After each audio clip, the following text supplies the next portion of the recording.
И сегодня глава Ингушетии Махмуд Али Калиматов провел встречу с органами местного самоуправления и общественностью Малгобека. Диалог длился более 2 часов с обсуждением самых наболевших вопросов, связанных с ресурсоснабжением, медицинским обеспечением.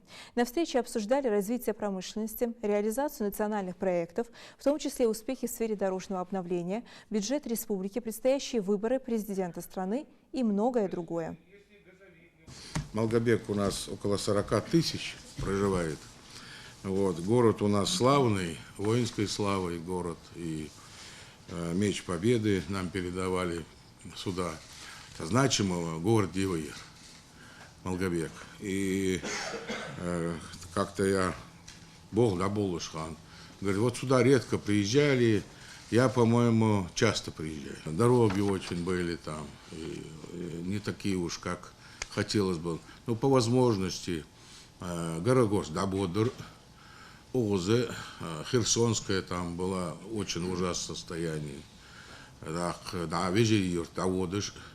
Ну, много таких вопросов было, которые надо было решать. Я смотрел у вас, 2 раза выделялись деньги, но так и не построили. И потом водоотвод, вот, должно было быть очистные сооружения. У нас, вот, какой населенный пункт не возьми, уголовные дела. Я стараюсь все контролировать. Ни один объект, который мы начали в республике, мы его не оставили неоконченным. А у вас тут, даже которые бросили, ушли, мы их достраивали. Вот дом, который бросили, глава квартиры Позоркина. Вот этот дом, его же бросили просто, ветхое жилье переселили, выселили, снесли, а так не достроили. То есть явное такое, и вот неуважение мало, явное преступление.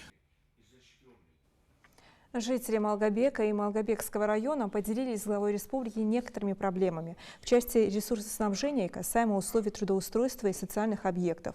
Махмуд Али Калиматов, отвечая на вопросы каждого, на месте дал соответствующие поручения министрам и руководителям ведомств, взял вопросы на личный контроль. В прошлом году по вопросу земли мне пришлось поехать на улицу Дзержинского в Сунжу и решать вопрос.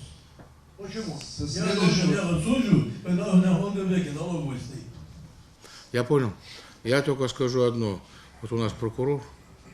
Вот возьмите, пометьте себе это. Вот он структурно, нарушение прав человека. Вот он говорит, я почему должен ехать в Малгобек, к Сунжу, структуру запросите, и в соответствии с законами посмотрите, 2 уровней они сделали. Может, это неправильно, может, надо протест нести и отменить их все эти самодеятельности. А может быть, законно они сделали это.